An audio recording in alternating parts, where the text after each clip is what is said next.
E aí galerinha, seja bem-vindo ao canal Paradigmata. Hoje nós vamos estar conversando um pouco acerca da escolástica, em especial do pensamento de São Tomás de Aquino. Eu não sei se vocês lembram, mas no vídeo passado a gente falou bastante sobre a primeira parte da Idade Média e o pensamento de Santo Agostinho. A gente viu como essa Idade Média vai começar a se formar e como vai ser importante esse pensamento filosófico religioso para dar uma sustentação e um poder a essa instituição religiosa que vai ser responsável pelo mundo espiritual e para tomar conta dessa vida espiritual daquele mundo, daquele povo que ali vivia. E esse poder que a igreja vai ter, vai fazer então com que ela se desenvolva cada vez mais e comece a incitar aí alguns confrontos com os outros dois grupos, em especial com o grupo dos árabes, que vai começar a se espalhar por parte do que antigamente tinha sido o Império Romano e vai chegar a tomar parte da Europa também. Pois é, depois de toda essa efervescência da patrística, e daquele pensamento que surge dos padres, por isso o nome patrística, nós vamos ver o desenvolvimento de uma nova corrente filosófica, que é a escolástica, que vai surgir nesse momento final da Idade Média, na segunda parte da Idade Média, vai durar mais ou menos ali do século IX ao século XVI, e a escolástica ela vai surgir aonde, tio? Dentro das escolas monásticas, por isso o nome escolástica também. A escolástica ela vai começar a lidar com o mundo europeu, que começa a ter contato com esses outros mundos que vivia aqui na Terra, com o mundo árabe, a ciência, a matemática que se desenvolvia ali, com o mundo bizantino que começava de certo modo a interferir e trazer novas descobertas, e o contato comercial também para a Europa enfervescendo a partir dessa relação, e também com um pouco do Extremo Oriente que vai começar a dar aí luzes a bases científicas que a gente vai começar a desenvolver. Nesses contatos, a escolástica ela vai surgir dentro dessas escolas. Logo, a gente vai ver nesse período também o começo desse investimento religioso na formação de escolas e logo após de universidades e locais para se discutir, para se pensar, para se promover e se construir o conhecimento.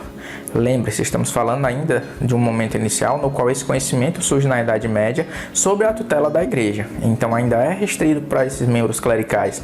Gradativamente é que a gente vai ver ele sendo secularizado e os leigos começando a participar mais. Nesse tempo todo vai surgir uma figura importante dentro do pensamento aí escolástico, que é a figura de quem? De São Tomás de Aquino.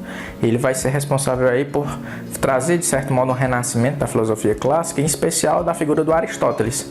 A gente viu que o Santo Agostinho tinha uma proximidade muito grande com o pensamento de Platão, e o São Tomás de Aquino vai ter uma proximidade muito grande com o pensamento do Aristóteles. Esses dois pensadores são os grandes pensadores da Idade Média. O Tomás de Aquino, ele vai viver dentro da escolástica e vai continuar o seu trabalho. De quê? De tentar conciliar a fé com a razão. Lembra que Agostinho colocava a fé acima da razão e colocava a razão como sendo um instrumento para amadurecimento dessa fé.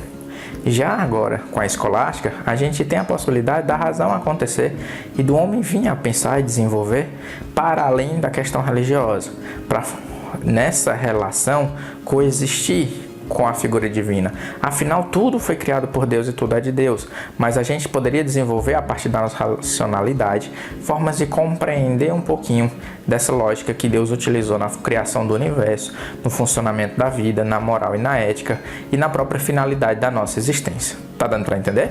Por conta dessa influência forte do Aristóteles no pensamento de Tomás de Aquino, a gente vai ter ali ele também falando da questão da felicidade. E vai ser essa felicidade que nós seres humanos estaremos o tempo todo em busca.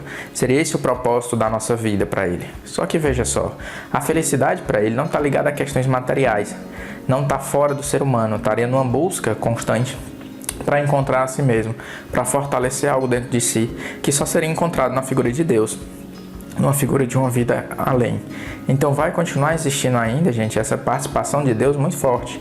E é durante esse período da escolástica que nós vamos ver surgir, de forma conceitual, a ideia da teologia. E aí a teologia vai vir para ser a forma de se pensar as verdades absolutas, enquanto a filosofia seria um caminho para se chegar a verdades imperfeitas. Mas mesmo assim, ela possibilitaria, talvez através do movimento dialético, que a gente conseguisse refletir um pouco sobre a nossa realidade e entender um pouco o que a gente está fazendo aqui e como esse mundo funciona. Para alcançar essa questão da felicidade, é importante a gente lembrar a questão das virtudes. E aí ele resgata, Tomás de Aquino resgata essas virtudes que os gregos falavam e traz uma nova interpretação sobre ela. Ele vai falar aí dessas virtudes, a prudência, a temperança, a justiça e a coragem, mas ele vai colocar também as virtudes teologais.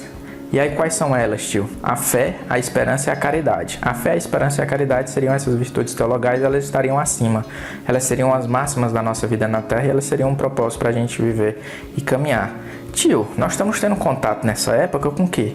Com o desenvolvimento de ciências.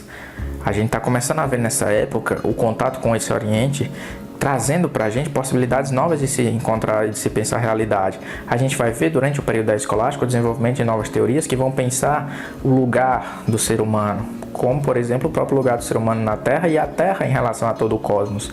Isso daí vai fazer com que a igreja ela comece a se preocupar e tente se segurar frente a essa realidade que está sendo construída naquela Europa.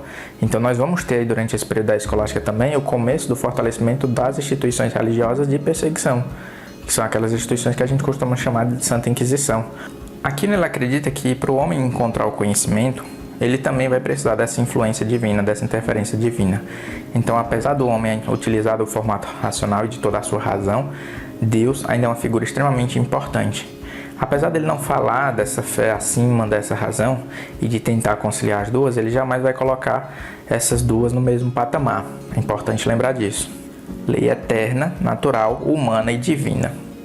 A lei eterna é o decreto divino que governa toda a criação. A lei que é a razão suprema e não pode ser compreendida senão como algo imutável e eterno. Já a lei natural, gente, é a participação humana na lei eterna. Já sobre a lei humana, gente, aqui não vai concluir o quê?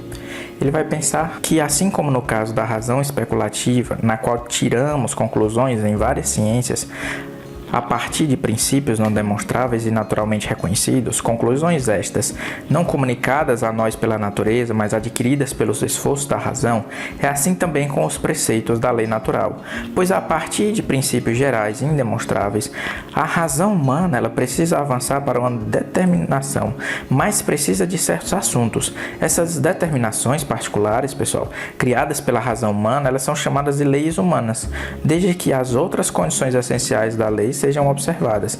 Ou seja, a lei humana é a lei positiva, é a lei natural aplicada pelos governos às sociedades. E a lei divina é aquela lei que sai das escrituras sagradas. Dessa forma, gente, ele está pensando ali a própria construção dessas escrituras, como uma lei do Antigo Testamento e uma lei do Novo Testamento.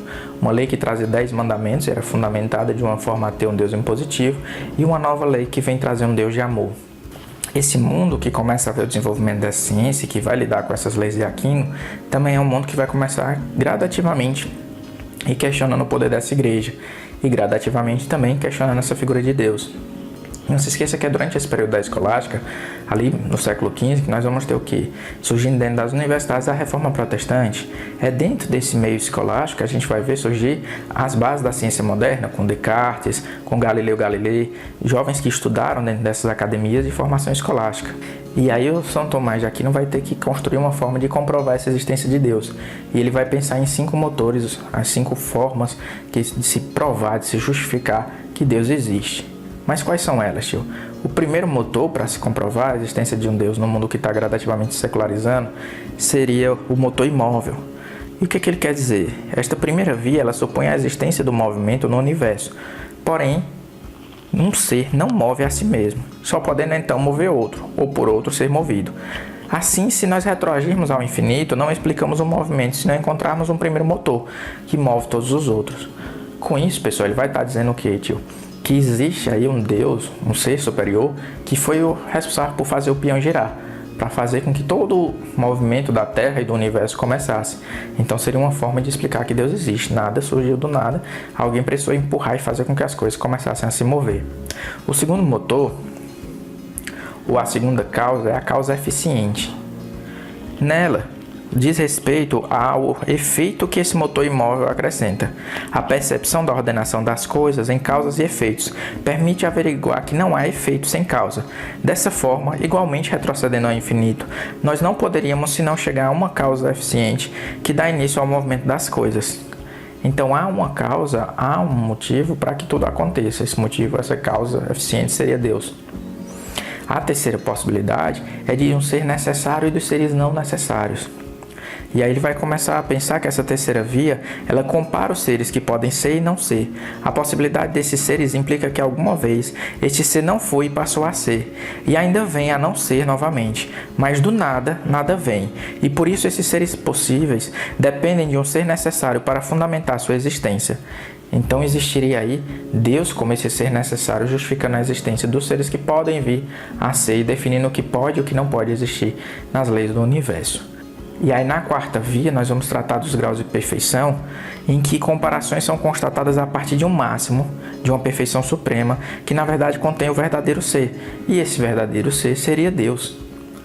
Por fim, ele vai pensar num governo supremo, onde a gente vai falar da questão da origem e da finalidade, que a suprema inteligência governa todas as coisas, já que no mundo há ordem, dispondo-as de forma organizada, racionalmente, o que evidencia a intenção de existência de cada ser.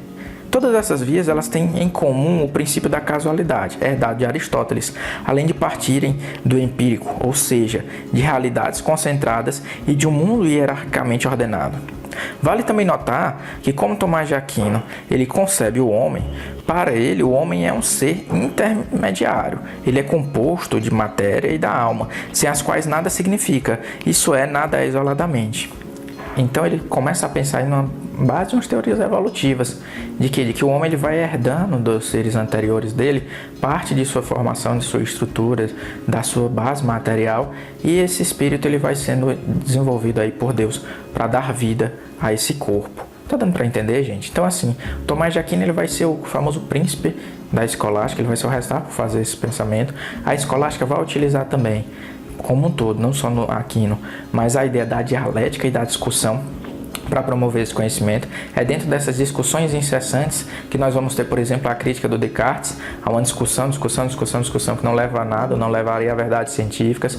É dentro dessa discussão que nós vamos ver Lutero começar a colocar questões difíceis de discutir dentro da igreja e que vão acabar resultando na Reforma Protestante. Então é um ambiente que começa a ter a possibilidade de discutir e de se pensar. E essa possibilidade acaba gerando aí algumas inimizades ou alguns confrontos. E a gente vai estar vivendo também essa influência de toda essa cultura, de todo esse outro mundo, no desenvolvimento desse povo europeu e na interferência do poder dessa igreja que começa a minguar gradativamente após as cruzadas. Deu para entender? O mundo está começando a se reorganizar, gente. Nesse período, as universidades estão surgindo, o movimento urbano está começando a se reorganizar. A gente vai estar gradativamente migrando para uma tentativa da igreja de restaurar o seu poder, ainda nesse caminho de sobreguarda religiosa. Beleza? Deu para entender? Espero que sim. A gente continue aí nos próximos vídeos. Se você gostou, curte, se inscreve, compartilha aí para ajudar o canal. Beleza? Valeu, galerinha, e até mais.